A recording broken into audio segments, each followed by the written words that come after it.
Hey guys, Karibo Bros here, and today we're with Matty, and Matty has built Time Thief.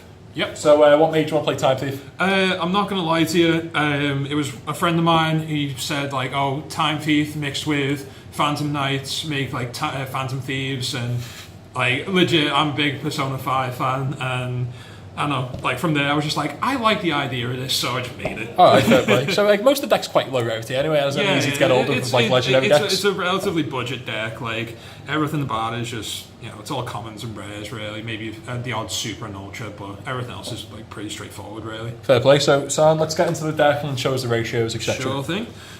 So start off, 2 Winder. So what does this do? So Winder is essentially when it's brought to the field, either by normal or special, you add a Time Thief card. So like keyword card.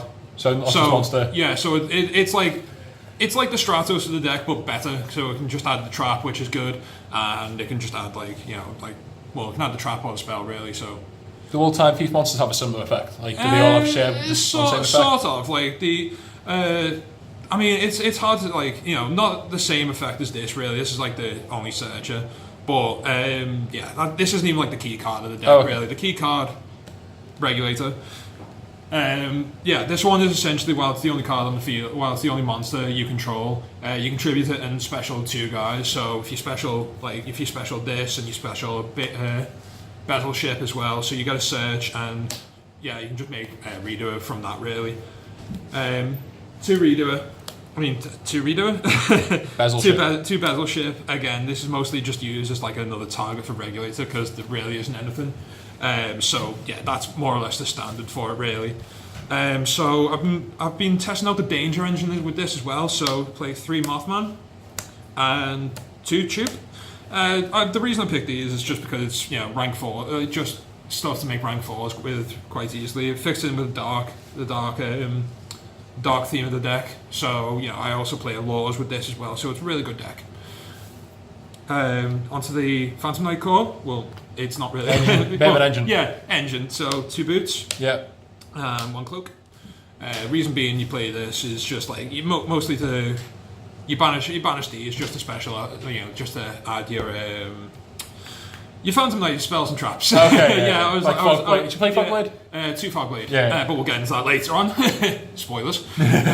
So yeah, it's more to just get you guys out, and you know, if you've got this and this in hand, then you can just make a break sword and then, you know, bin that off and then make a redo from that. So yeah, it's a good engine. Then we go on to the 1-ofs, Zephyros, and Armageddon Knight. I'm testing around with these. I mean, it's just a good rank 4. It's just good for rank 4s, really. You know, standard Dark Warrior things. So no Grepher? No Grepher. No. The only reason being is because it's, I don't know, to get it out, you need to get out for it to, you know, work well. You need to special it, so you need like other guys like level 5 or higher. So I just thought it wasn't worth playing. Armageddon Knight works fine, and so does Zephyros. So it just adds up. And for hand traps, 2 Ash. What play 3? I'm just trying to find space for it, really. I don't know, like, I mean, I don't know if I like Ash. It's okay. Well, I mean, like, don't get me wrong, I like Ash, but I don't know if I don't know, I might swap it out for something else, maybe Ghost Ogre. I'm just trying to work it out, really. But, you know, it's just like a standard hand trap, really. It's pretty good. Yeah. So was this kind of just filler when you had like the space left in the deck? Yeah, so it was more or less just filler. It was just like, okay, well, I've got space, so let's just put 2 Ash in. Alright. Standard procedure, really. So go on to spells. Time Thief hack. Just just the 1. It's not you know, good enough to play more than 1. Really. Well, it's searchable as well, isn't it? So. Yeah, it's searchable as well, so it's not good enough to play as, you know, more than 1. So it's all right.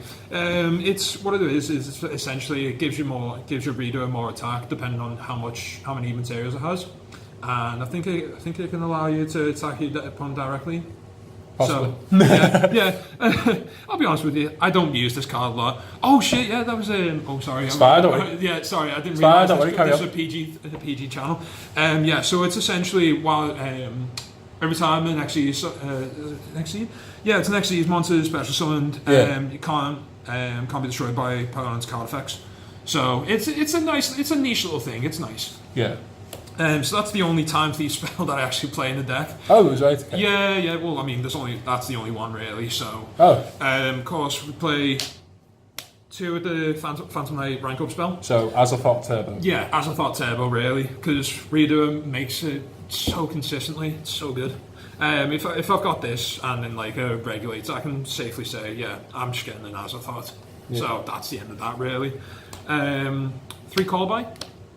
Again, like I feel like hand traps sort of mess me up a little bit, so it's just a way just to stop them really. 3 Allure. That's the draw power of the deck really. Yeah. Well, as well as the dangers. Oh yeah, the dangers as well, of course. Sorry, yeah. I'll be honest with you, fun fact, I actually forgot about the danger effects. I'm not even kidding you. Like, I was playing it before and I was like, oh, I should probably read these cards. But yeah, so this is the extra draw power of the deck, really. Would you play Pot Desires? Do you play Pot Desires? I've been playing around the idea. I'm not too sure if I'm keen on it. I'll give it a go at some point, maybe rework the build and just see how I get on with it. But at the moment, I each to their own, effectively. Yeah, I mean, at the moment, I'd like a lot better. Instant fusion. Yep. Because we all like restrict, and I'm actually playing a level 4 fusion. It's pretty good. I'll show you a bit later on. Like, I mean, I'm sure you'll all know it. So yeah, it's just good for extended plays. Twin Twisters. Again, this is more so for like, I don't know. It's okay. Like against certain decks, it's fine. Like if I'm playing against Altergeist and they just try and like do some shenanigans, I can just like I can just like if I've got a Phantom Knight in hand, I can just use this to get in the bin and just get rid of their stuff. So it's nice. Like I've got one in the side deck. I mean I haven't got my side deck with me. Oh, it's fine. But yeah, so just play as a 2 of. And then we go to 1-ofs, 1 Rota, 1 Reborn, and 1 Foolish. This is just Armageddon Knight if I need it. I don't need to explain Reborn. You do not who at this point, who really needs to explain All Reborn? you need to explain is how long you've had that Reborn for. I actually do not know. I don't know. I think it's only like been a few years. A friend of mine actually pretty much gave me a small collection. And that was a lovely an LOB Reborn. It's not first eds, but hey, what can you do? Yeah, it's magic as well. Back from the old Magic? days. Oh, yeah, oh, it's a proper LOB one. There we are, yeah. Yeah. But we're getting off topic. Yeah, getting off topic. Foolish Burial as well. That's just more so to send any... To start it? Yeah, it's more to send, like, if I need the Zephyros or if I need the Phantom Knight stuff, I just get, like, I just bin one of those off and then just add. Nice. And now we go to traps. Flyback. This is an okay card. I don't know if I'm liking it at 2. I might drop it to 1. It's more so just to give you guys, give your readers an extra material, and especially from the grave. Depending on what card I get, it's the effects are great, but like so if let's say I'm up against like Sky Striker, I can just go ahead and just take a spell card and get a free draw off of it. So can't really complain. Also, like I think it. Sorry, I just need to make sure of the effect now before I get anything wrong.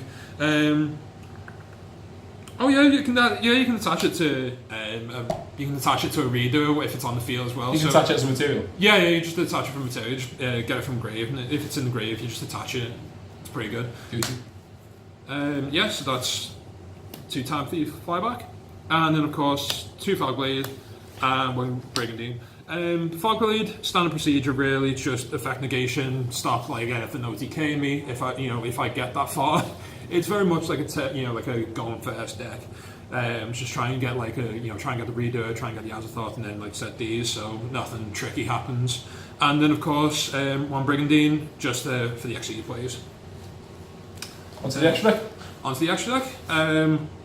1 Rusty. I quite like this guy. This guy is pretty good. Just gives more access to my Phantom Knight spells and traps. So it's just like a niche little thing. 1 Summon Soak. Staple. Yeah, standard procedure. Summon Soak doesn't need to be explained. Needs to be banned. Tweet out to Konami. Ban this. So do I really need to explain Summon Soak? No. Of course not. Let's go on. I was about to say Summon Soak. Oh, Jesus Christ. I need to go home. 1 Phoenix. This actually won me a game before. I was struggling against. Funny enough, like I'm actually bad. I struggled against the board going up against. It was Dark Magician. yeah. But I managed to just like go ham and just sack him. So I made this, got rid of the Eternal Soul, and just left him there. And he wasn't able to do anything. So yeah, pretty good card. Nice. Cerberus, I don't really need to explain that. No. We Witch, just to extend my plays, really. Extra attack points and recycling. Yeah, extra attack points. It's just like an extra. It's a nice little link. I've actually been able to make it quite consistently. Especially with dangers as well. Yeah. The dangers actually help out a lot. And Reapdocus. So just to go into summon stuff. Yeah, pretty much. Then the guy that needs no explanation, as I thought. As a thought turbo, Yeah, standard procedure. Your opponent can't play Yu-Gi-Oh! That's it. That's the only point of the best card. way to play Yu-Gi-Oh! That's the best way. 2 Reader, the boss monster of the deck, if you will. Multiple effects. It's pretty damn good. I quite like the idea of being able to take your opponent's cards. Banish them. Not. Does it not banish them? No, you don't. What? You okay? No, you don't banish them. You take your in either player's standby phase. You just take the top card of the opponent's deck, and you just equip it to this. Really. Oh, okay. Not equip it. Attach it. Yeah, attach it. So it's just it just gives you more materials, more access to the effects. If it's a spell card, great. I get a +1. If it's a monster, cool. I can banish it and get rid of their stuff. And if it's a trap, who plays traps anymore? Well, Altgeist, but let's not go into that. Altgeist, against Altgeist as well, it's quite cute. So I can just spin guys and just have fun with that. So obviously we're playing load of rank 4, so rank 4 toolbox. Is this what more or less. It's pretty standard rank 4 toolbox. Okay, so next one is Tornado Dragon. Yep. Doesn't really need explanation. No, that's what I'm saying, just the rank 4 toolbox, isn't it? Right, really good rank 4. Stupid. I just really like it. Exciton. Right, my boy. I was going to say, no one seems to be playing this. I love this card so much. Right. Nobody plays this anymore, and I don't know why, because I love Exciton. I really do. It's just a pretty damn good card. If I'm up, I don't know, because Sky Striker. More often than not, I find myself against. I find I'm up against a massive boards, and then I've just got nothing, so I can just go, okay, well, buy a board, and then just have fun with that. This wallet, more so for the TD matchup, because I hate TD. I hope the deck dies. But that's more so for the Dragon. Breaksword. Well, of course we play because if you've got Phantom Knights, you need to play this. Yeah. And when this pops cards and it makes everything level 4, so it's just another way for redo it. This is the level 4 fusion. This is the level 4 fusion. More Dragons the Swamp. I actually quite like this card. It's a very it's a cute card. I think it was a tin one. Yeah, tin promo. It's just easily accessible. And if I need anything, I don't believe I play anything that's attribute specific. No, nothing attribute specific. But even if I was using it just to make Rusty, the Phantom Knight link, it's just I can change the attribute, I can change it to dark, and then just go to town with that. So it's just an extra guy. And then last but not least, my boy, everyone's boy, Thousand Eyes. Because doesn't this belong in a goat deck? Yeah, this actually does belong in my goat deck, but I thought, you know what, why not? Bring out the boy. Yeah, I just love this guy. It's just a mind control on crack. Yeah. It's just okay, I'm gonna take your guy and then link off. Nice. So it's just, I don't know, it's just, it's just niche. I like it. So this deck very budget friendly, as you said. Yeah, it's very much a budget deck. I think the only expensive things really. Maybe the Tornado Dragon, but even then you could just play other rank 4s. Yeah, you can play other rank 4s. I'm trying to find them now. And you can pick up all the cards off your mates anyway. Yeah, pretty much. Yeah, everything's quite budget. The only expensive things I found really, I wouldn't even call them expensive. These are probably the tubes, Chupacabras. What are they 7 quid? Like 5. Oh, thanks, yeah, but like you know, it was all quite like budget. It was like other than that, like everything else quite budget. Like I mean, I'm trying to think if there's anything else pretty expensive. Not really, no. No, not really. Like I mean. So cube like, deck, budget friendly. Yeah, cube deck, That's budget friendly. That's the summary of it. Yeah, I something think, to play at locals. yeah, it's just like if you like again, like I was out of the game for quite a while. Man, I just saw this and I was like, yeah, go on, I'll get back into the game. That is that is the long and short of this, of like how Matty got back into Yu-Gi-Oh. But yeah, like you know, I just went, yeah, it's a cute deck, why not? Let's give it a go. It's budget. So yeah, that's pretty much it, really. You're in dangerous. Anyway, guys, thanks for watching. Well, getting kicked out now. Thanks for watching, guys. Please remember to like, comment, and subscribe.